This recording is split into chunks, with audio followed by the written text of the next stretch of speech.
Okay, so dear Dhamma practitioners, this is our ongoing meditation session. And be comfortable yourself and relax your body. So once we get connected with our other students, we're ready to start the session for today.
Okay, so dear Dhamma practitioners, be comfortable yourself and relax your body. And keep your back straight, neck head straight in one line, and your right palm on your left. So gently close your eyes and bring your attention to this bell sound. And while you're focusing to the sound, mentally relax your body, relax your mind, and relax your breathing with your thoughts. So do nothing extra. Just follow the sound, please.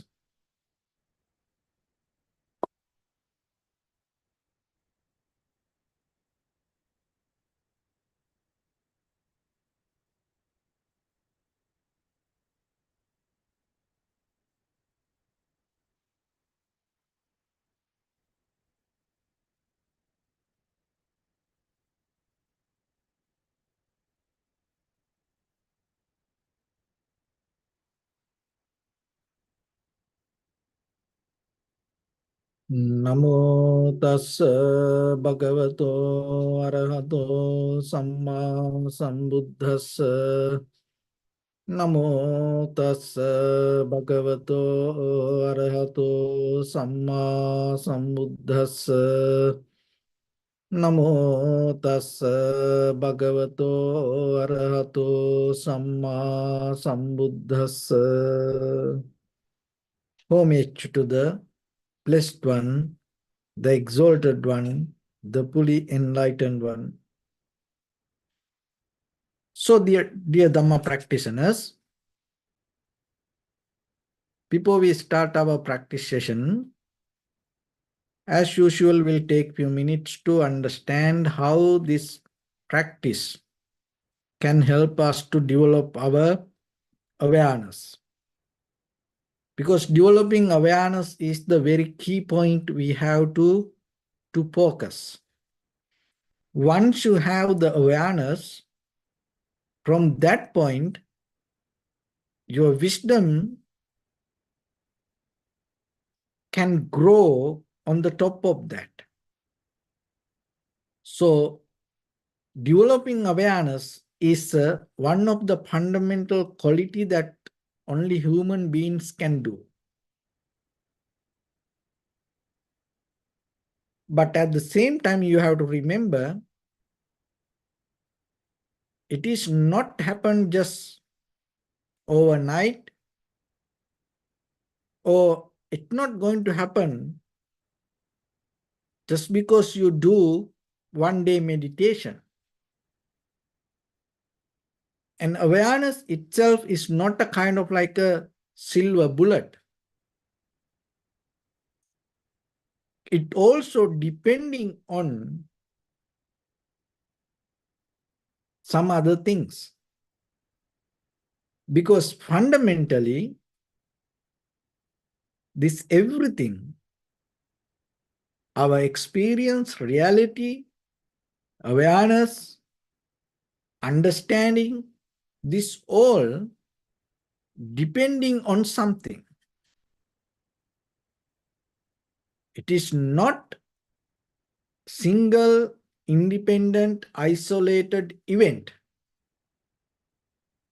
It's always a result of something. That's why always you have to remember the foundation of these all teachings is cause and condition. So when it comes to our life, even in the conventional world, people always like to experience calmness, tranquility state, happiness,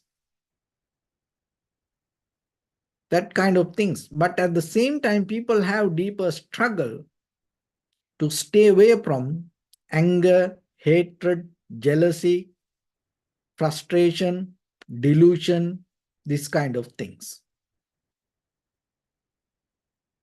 But as example, anger. So anger is not a very single event that happened in you. It's a result of something.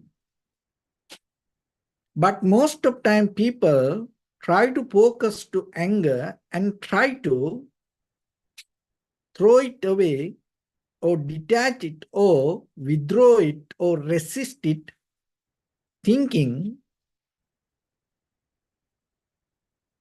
it as a kind of like a separate thing. We keep all other things around us and we try to keep away the anger. But the thing is, if the anger arises, it's a result of that everything, whatever arises around us. So then what you need to do? So you have to go to the very bottom, go to the depth, go deeper and see the mechanism. So when it comes to a house, even though we experience the roof, walls, the very key important part is foundation. So the walls and the roof itself not going to be without a foundation. So then, are you aware about the foundation or are you mostly enjoy the walls and the roof? When it comes to our day-to-day life, even in the very conventional level, one of the important things that you have to remember, first we have to get into this, our human nature. So awareness already within us, but it in separate places. And because of that, our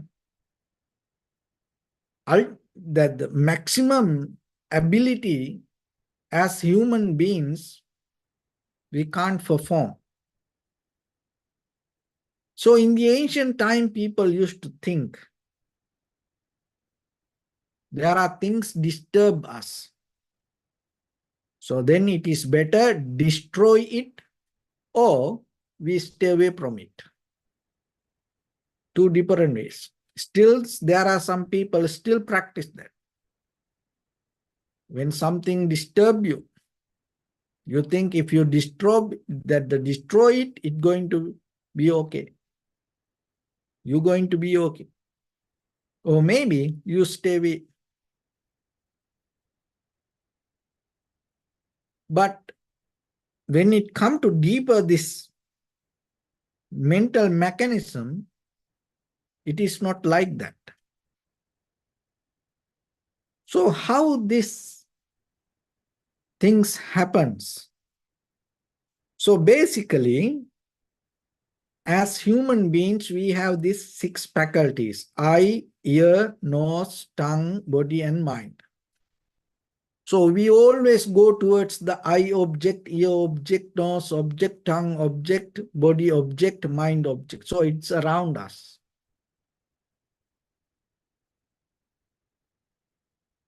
And once we have the contact with once we start to think about the objects, what happens? Attachment going to arise. If you never saw something, there's no attachment towards it. If you never heard about anything, then there is no attachment about it. So the very first thing, you saw, you heard, you smell, you taste, you felt, and as ideas it came to you, even that idea somewhere you collected, and that is where the attachment arises. So attachments, three kinds of things: pleasant, unpleasant, and neutral. And because of the attachment, what happens? Desire arises.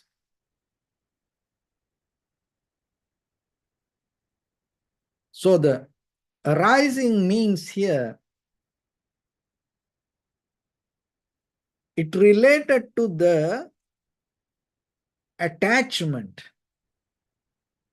And according to the condition of the attachment, according to the quality of the attachment, as a result of that, desire arises. So the desire is not part of the attachment. You can't separate it, but still you can experience as something different. So because of the attachment, desire arises. So the attachment arises because of the contact. Contact arises because of you have eye, ear, nose, tongue, body, mind, and then we are living in the world, this outside objects. And once the desire arises, as a result of that, because of the desire, anger arises. So when there is no desire, no anger.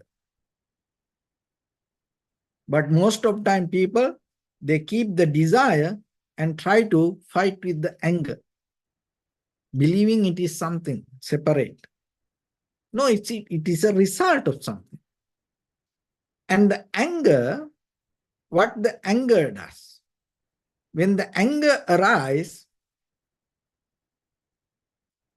it creates, because of the anger, delusion arises. What is the delusion here means? So the delusion means misunderstanding, misinterpretation. When you see if something kind of like a white color, and then you start to see it as a black color, which is not there. So that is delusion. So basically, ultimate delusion is impermanent, we take as permanent. Unsatisfaction, we take as the satisfaction. Selflessness, we take as the self. And in day-to-day life, there are many things happens because of the delusion. So the anger create the delusion. And because of the delusion, confusion arises.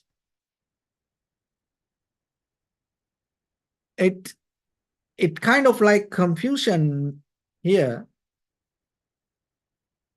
cannot recognize its true nature. And cannot have the confidence about it. So then once the confusion arises, it affects for our human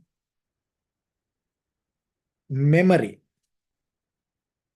So that is very important, that the memory here means that whatever conventionally what we experience and what you know, this is all related to memory. Even the tranquility state also sometimes mentioned as the memory, remembering.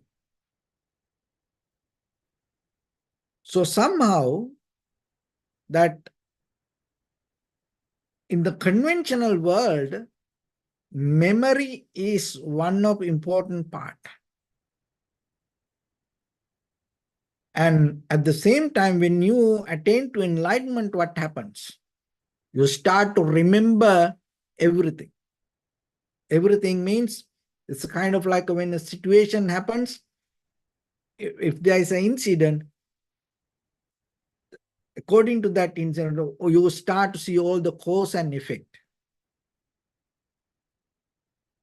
So here memory, it's not a kind of like related to date and time sometimes, but that also included. But mostly what you see, you start to see the cause and effect.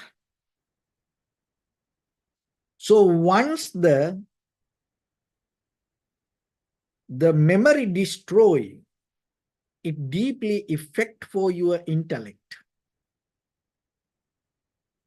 So this intellect is the key point.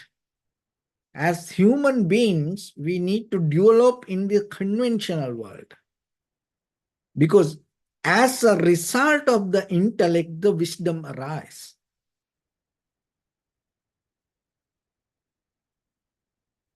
So then, remember the beginning. So the wisdom arise as a result of intellect. So we reverse the pattern.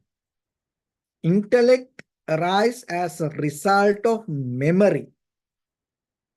But the thing is, memory get affected by confusion. Confusion get affected by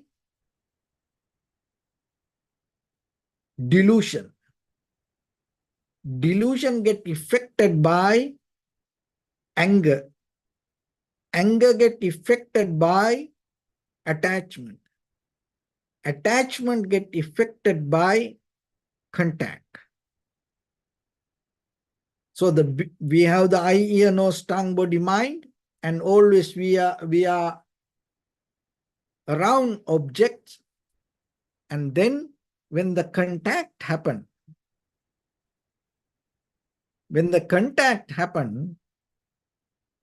attachment arise. Because of the attachment, desire arise. Because of the desire, anger arise. Because of the anger, delusion arise. Because of the delusion, confusion arise. Because of the confusion, it affect for the memory. Because of the confusion, destroy the memory. Once the memory destroy, it affect for your intellect. Once it affect for your intellect, it destroy your wisdom. So then go to the beginning. With our eye, ear, nose, tongue, body, mind, eye object, ear object, nose object, tongue object, body object, mind object. When the contact happen, attachment arise. So this is what used to believe before the Buddha. Remember that. Try to understand it very clearly. That is why most of in the yogic tradition, this ascetic practice, very hard, difficult ascetic practice, they used to do to stay away from attachment, contact. And when something is there, they don't look about it. Still there are some shadow of that practice we still see. And according to the culture, tradition, sometimes we try to stay away from contact. Why? We think that the contact brings the attachment. That's why sometimes people say, don't look, don't hear, don't see, don't eat, don't associate people, don't think about it. So kind of like that. But that is not the key point that this all arise.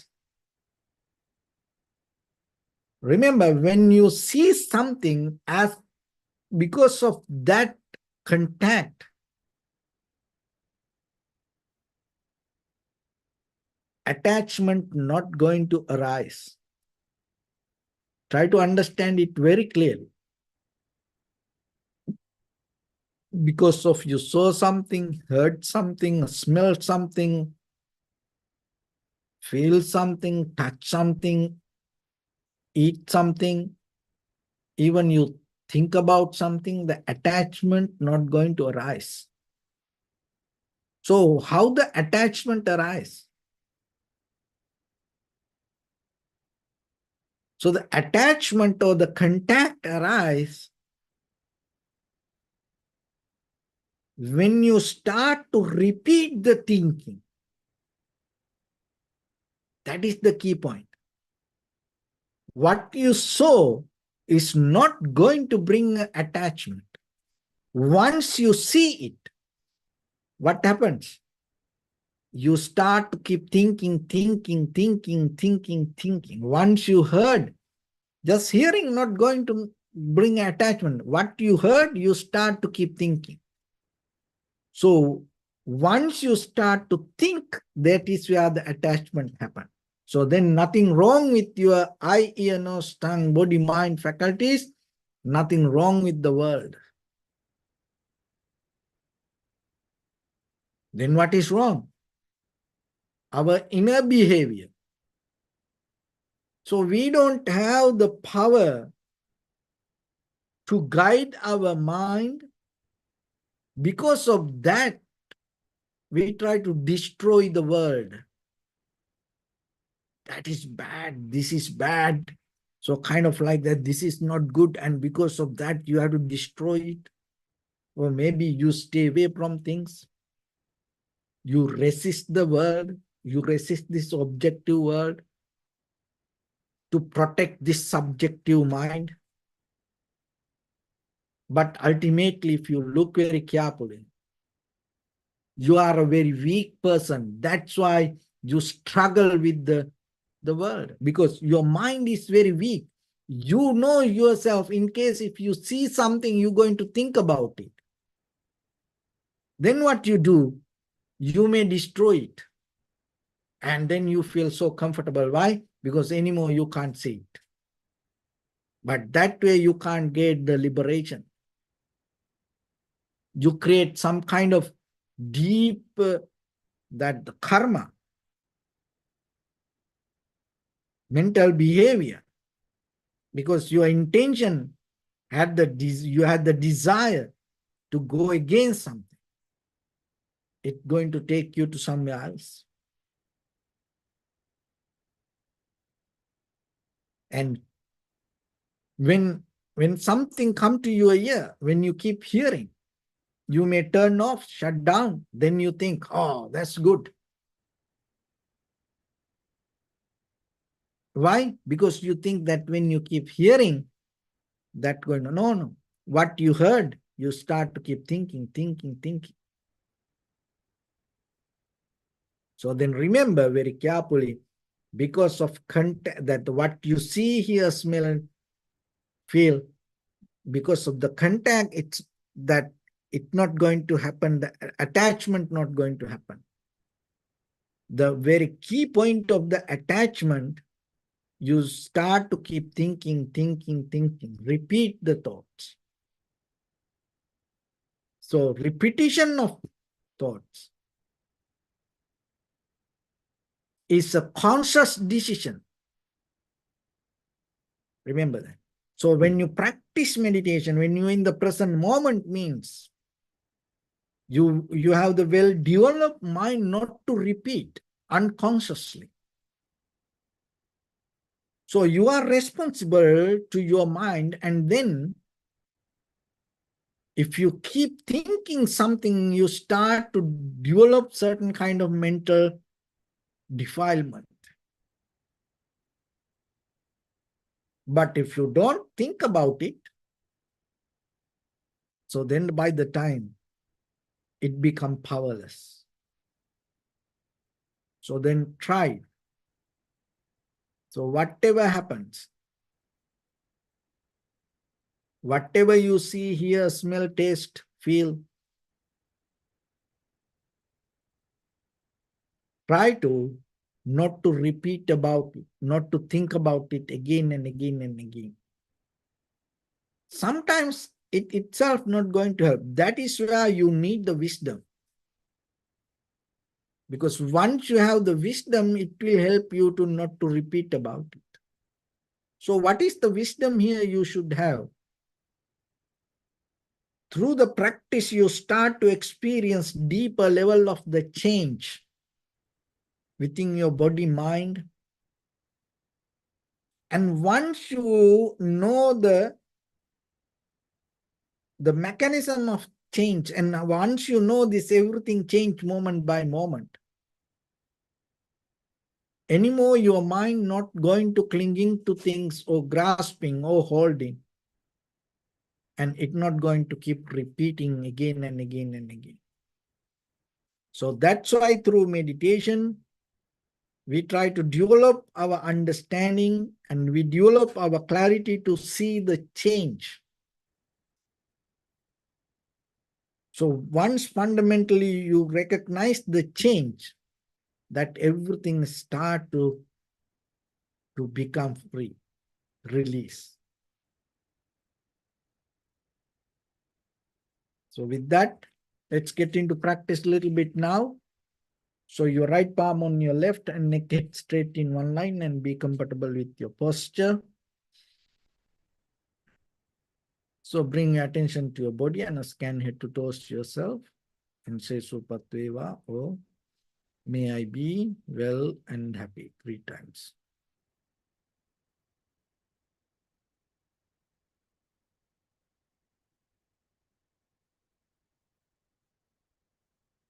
Take a moment and think. We gathered here in this moment to practice this ancient meditation technique. All the Buddhas, all the enlightened masters followed this path and achieved wisdom. So we also gathered here to accumulate that knowledge. In this moment, with this sitting, may my body become more comfortable. May my breath be more smooth. May no difficulties come to me. May all the success come to me.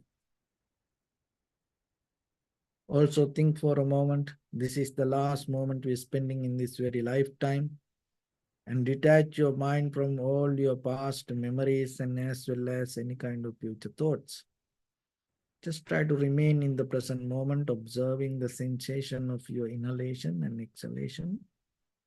So in the beginning, deeply and gently, breathe in, breathe out 3 times and find the sensation, please.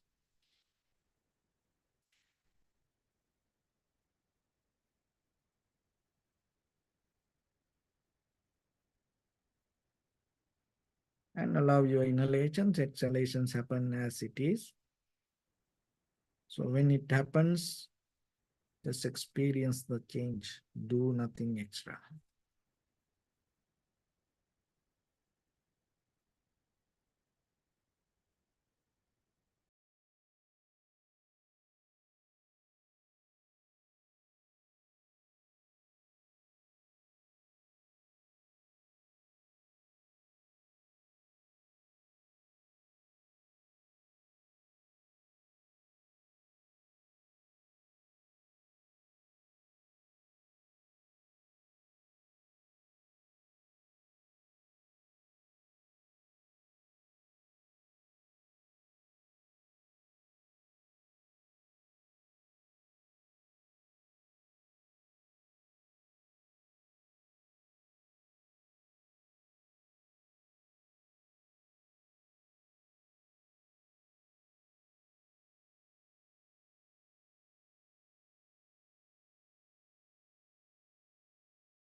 Bring your attention to your body, please.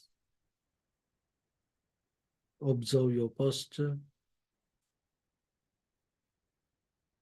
We cultivate loving kindness and compassion in our heart and radiate it as a light through entire your compound, village, city, state, country, world, around this universe. Also as far as you can through galaxies, other planets, stars. Reminding yourself like this. With clear intention, mentally repeat after me. May all living beings in this universe be well and happy.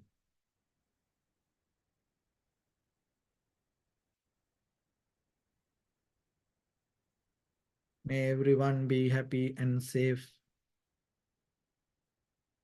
And may their hearts be filled with joy.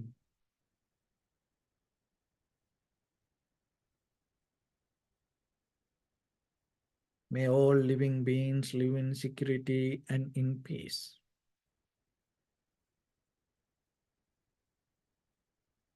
Beings who are frail or strong, tall or short, big or small, visible or not visible, near or far away, already born or yet to be born. May all of them dwell in perfect tranquility.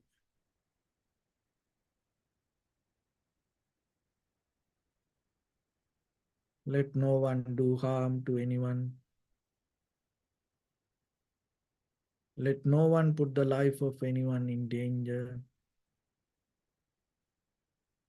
Let no one out of anger or ill will wish anyone any harm.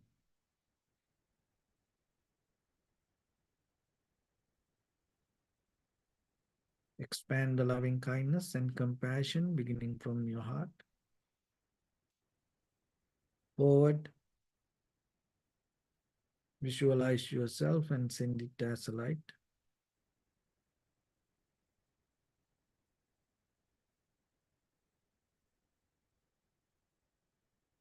To your backside.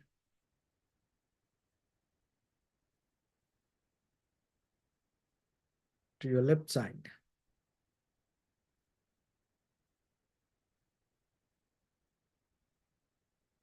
And to your right side.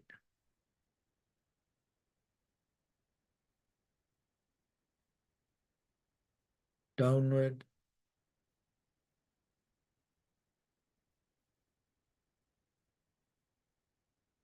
And upward.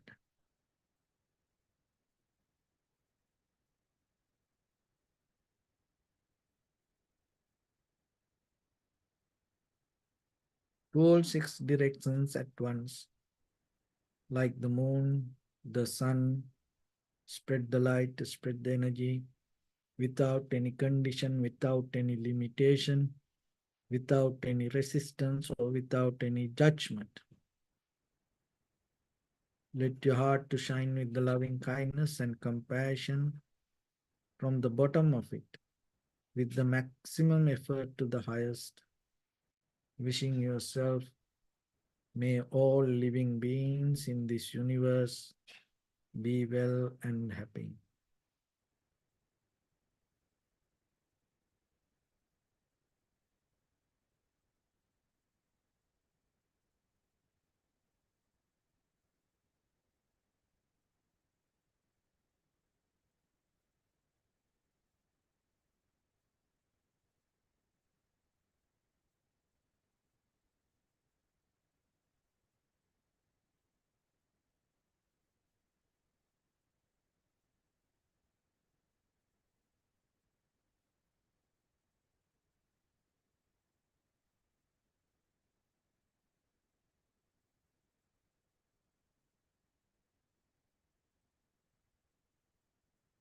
Say sadhu, sadhu, sadhu. So first of all, we offer this practice to the great qualities of the Buddha, Dhamma, and the Sangha. Also, by the power of this meritorious deed, may all of us attain to the supreme bliss of Nibbana. May all your guardian angels and deities will receive these merits and increase their longevity and protect all of you from any kind of planetary influences or any ill effects. Ittavata chammihi sampadam punya sampadam sabbe deva anumodantu sabba sampatti siddhya sabbe bhuta anumodantu sabba sampatti siddhya sabbe satta anumodantu sabba sampatti siddhya Imaya Dhammanu Dhamma Patipattiya Buddham Pujemi Dhammang Pujemi Sanghang Pujemi Addaya Imaya Patipattiya Jati Jara Vyadi Maranam Paribunjisami Idammi Punya Kammang Asavakkaya Vahang Hotu Sabba Dukkha Pamunchatu. Bless you.